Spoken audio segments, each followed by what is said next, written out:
So, nasiraan tayo guys. Mga kabiyahero, nasiraan tayo. Sumabog yung gulong, nag-init. Doon sa trailer. Buti na lang, dumating kagad yung rescue. Tumawag tayo doon sa SOS.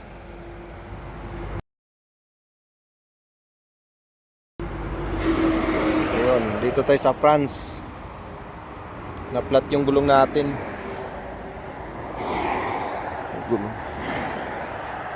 Yung gulong, yan yung dala natin.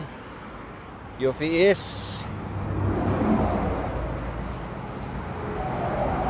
Ito yung gulong. Ayun. Yan, nag-iinit siya. So parang nabiring. Kasi basag yung disc sa ilalim eh. Basag yung disc. Buti tumawag tayo doon, no? Yung may parang booth ng telepono. Yung booth ng telepono doon, na buti medyo malapit lang, nilakad natin. So tumawag tayo doon, sumagot kagad yung operator. So maya konti dumating na yung safety, road safety or security. Dumating agad. So tatawag ka doon sa quad, sa yung parang telepono bot, yung bot ng telepono, tatawag ka doon, tapos sabi ng operator, sige, nakikita na kita, parating na yung rescue dyan, antayin mo lang. Ang bilis ng rescue nila. Naglagay kagad ng mga cone yung rescue. Ayun, oh. Siya naglagay ng cone dyan. Ito yung dala natin, oh. Yan. UPS to. United Parcel Service. Dito tayo sa E6, no? Dito sa France. Buti dito, ang bilis ng rescue nila. Pagkalagay ng con ng rescue, sabi niya ang rescue, sige, tinignan niya yung gulong, tapos yun na, kinuha niya yung size ng gulong. Pagkakuha ng size ng gulong, tapos sabi niya, sige, darating yung rescue mo. Mga 20 minutes darating. Tinawagan kaagad niya yung rescue. Siya nagtawag na ng rescue. Pagkalagay ng con, umalis na siya.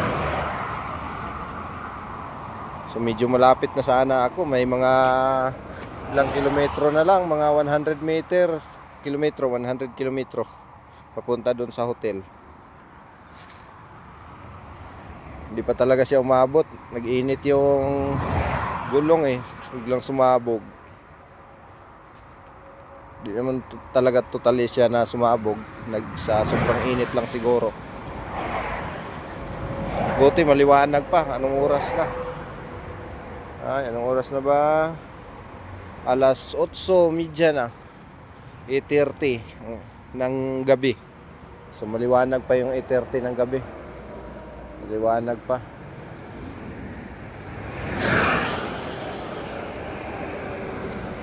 Liwanag pa hanggang alas 9 yung araw dito.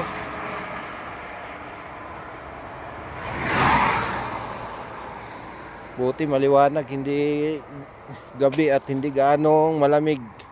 Kasi kung sobrang lamig, taglamig pa naman. Medyo paupa na rin yung taglamig kasi kaya gano'n ang weather dito ngayon. Medyo maganda yung weather. Okay mga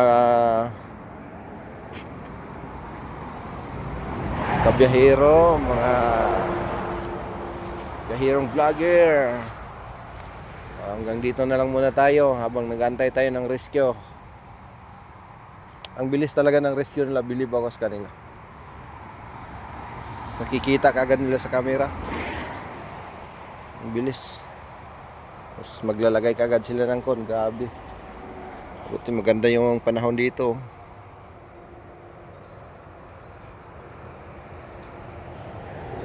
Maganda yung expressway. Maganda ng mga tanawin. Dito tayo sa France.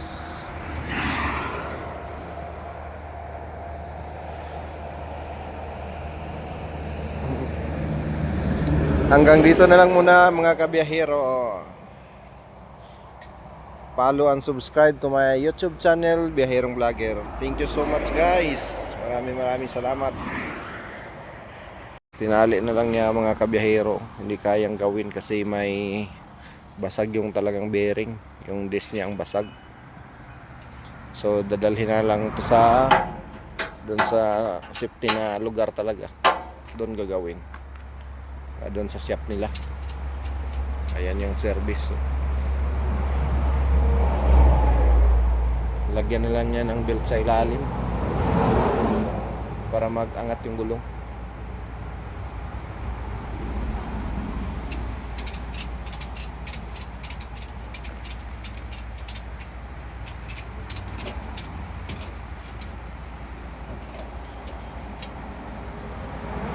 Gawa sa ilalim. Ginabi na tayo.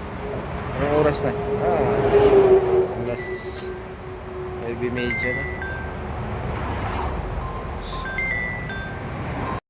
Guys, ang lupit ng pang-rescue nila, oh. Mga breakdown sa daan ba, panghila. May halimbawa, may mga aksidente, pang-rescue. Astig tingnan. Galing. Dito yan sa France. Pinotol na natin yung trailer. Guys, iniwan natin yung container doon, oh. Dadalhin natin ito sa workshop. Ito yung sira ng trailer. Yun, nakahangir yung gulong. Dadalhin natin sa workshop to. Workshop. Ito magawa na. So, patuloy natin dito yung trailer. Patuloy natin dito. Okay. Para magawa na. Hello guys, mga kabiyahero, nandito tayo sa workshop, no. Ang ganda ng workshop nila dito, tahimik. So, ang ganda ng location, no. Ganda ng location. Parang nasa probinsya lang talaga. Daming ibon, tapos makahoy. Yan yung mga truck na mga sira doon, no. Mga trailer. Yung mga truck dito na matindi yung bangga, eh. Ano? Tindi yung bangga nito, labas talaga yung makina, oh. Grabe. Bubuhayin pa ba kayang driver niyan? Grabe yung pagkabangga yan. Ganda ng workshop nila dito. Ganda ng weather.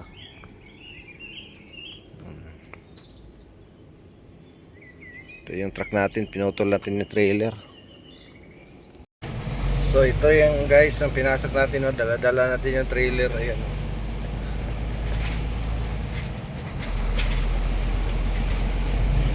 Damuhan talaga.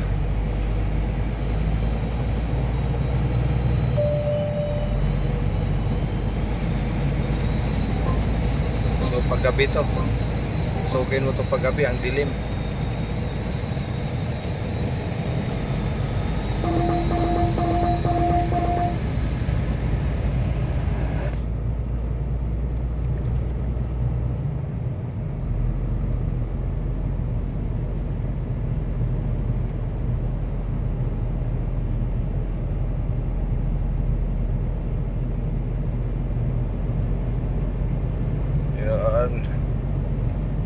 Ganda ng taniman ng damo.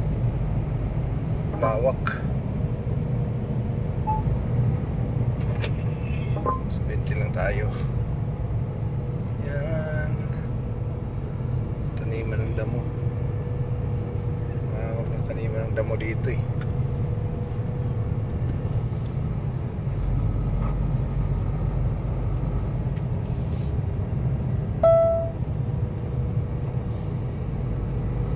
Balikan natin yung container natin kasi magsasarado yung workshop.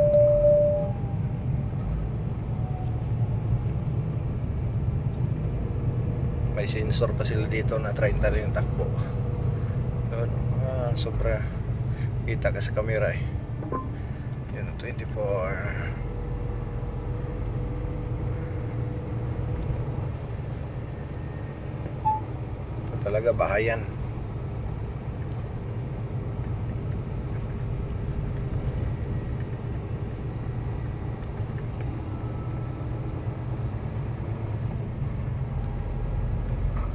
Pero may pumapasok dito ng mga trailer, guys. Mga kabiyahero, may pumapasok dito ng mga trailer din. Liit nga lang ang daan.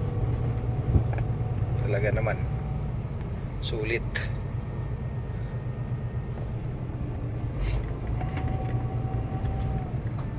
In 200 meters, your destination will be on the right.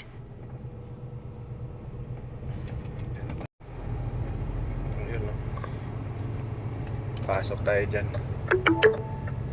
Your destination is on the right. Vision talaga ng maliliit na bahay.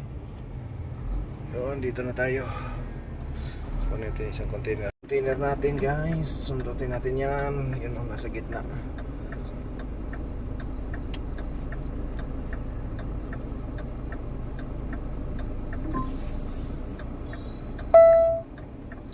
Balikan natin yung isa. Ay, buhay nga naman ng tao.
Sige, lupas na tayo ng workshop, guys.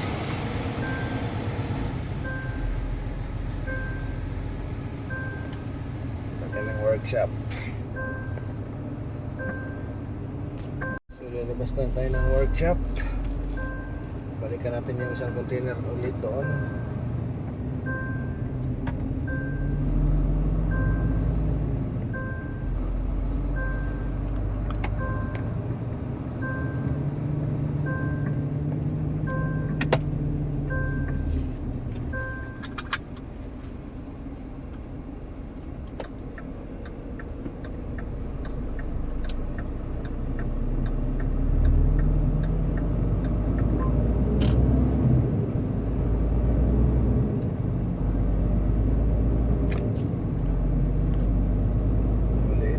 Sa lubungan pa.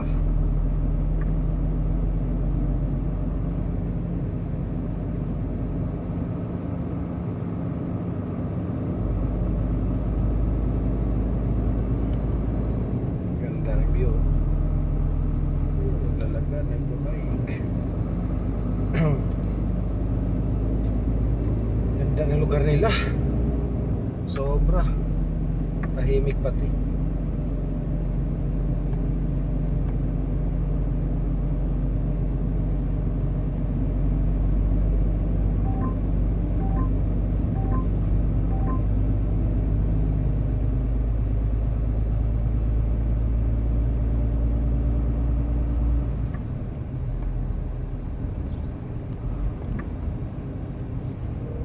You are over the speed limit.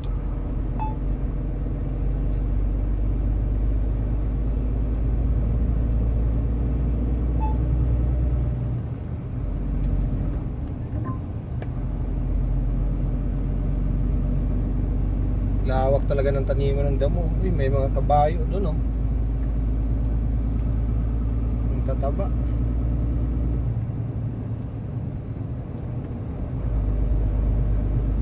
Probinsya, taniman ng damo sa gilid, oh. Lawak.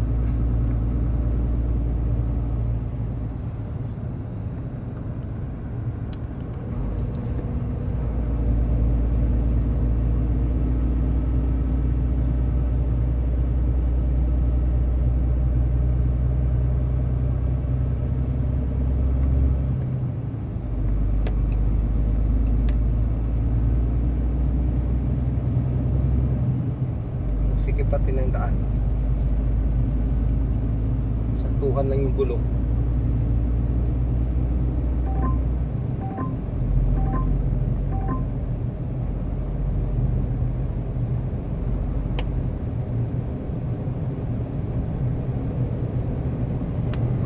Probinsya ino.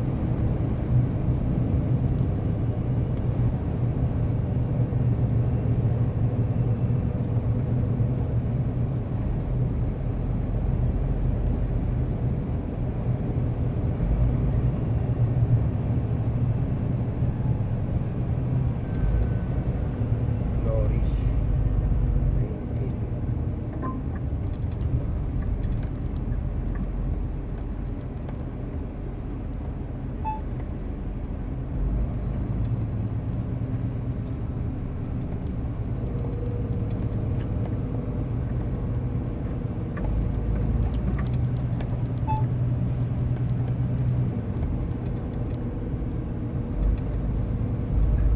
19. Probinsya.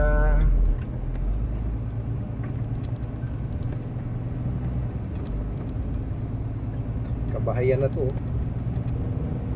Hindi mo akalain may mga trailer pumapasok.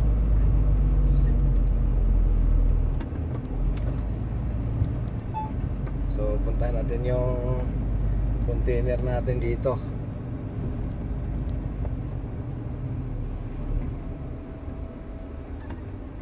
Problema ngayon, paano ilabas yun dito pag paano masikip eh.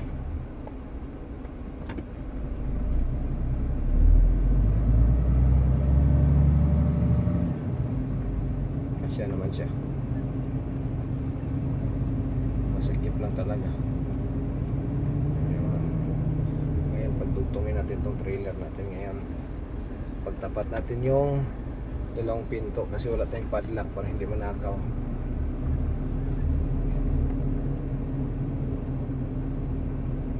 Parking na dito. Pagtapat natin yung dalawang pinto na yan. Yung dalawang pinto ng trailer. Ang gagawin natin dito.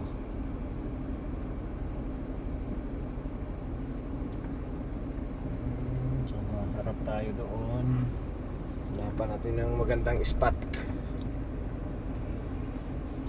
Dito na lang muna. Pagtapat ko yung dalawang pinto ng container kasi wala tayong padlock para hindi manakaw. Hanapan natin ng magandang pwesto yung masikip yung parkingan, mga nakaparadang kotse.